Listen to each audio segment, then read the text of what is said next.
సార్లు ఫోన్ చేస్తాను, తీసుకున్నాడు పోలీస్ స్టేషన్ పెట్టి నేను తాగబట్టి చంపుతాను, నన్ను బెదిరిస్తుంది సార్. నిన్న మొన్న ఒట్టి కొడుతుంది, అన్ని గీతలు అన్ని ఇవన్నీ అదే సార్.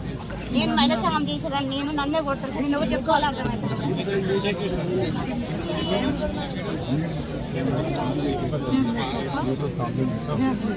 ఇంకా కేసు పెడతాక ఇస్తాను. నేను అలా రీసార్లు సెంటర్లు వేసి వచ్చాను సార్. 3 నెలలు తాగుతున్నాడని నన్ను జైల్లో పెట్టి కొట్టించామనేసి ఇంకెక్కువ కక్ష సాధిస్తున్నాను.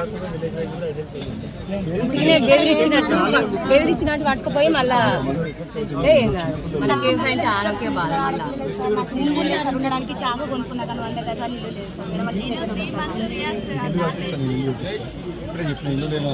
సార్. నారాయణపూర్ మండలం విలేజ్ వరకు తీసుకురావాలి. కేసు ఫైల్ వాళ్ళు నెక్స్ట్ 1 వీక్ ఇటువంటి వాళ్ళు మహిళలు 6% డ్యామేజ్ అయింది సార్ లివర్. నేను మంచి చేసుకొచ్చినా మళ్ళీ తాగుతున్నాను, మంచి చేసుకొచ్చినా మళ్ళీ తాగుతున్నాను. మంచి ఇప్పుడు 4 లక్షలు 5 లక్షలు ఖర్చు పెట్టినాను.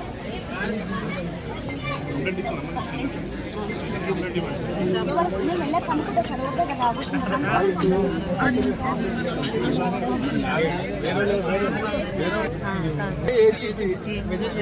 ధైర్యంగా ఫోన్ చేయాలి. పలానా ఇంట్లో అమ్ముతున్నాను చెప్పాలి. మీ పేరు రాదు ఎవరికి. ఏమంటే పోలీసులు వస్తే పట్టుకపోతారు. అట్లా 1, 2, 3, 4 ఎంత పట్టుకపోతారు. వాళ్ళే ఆశపడి పనిచేస్తారు.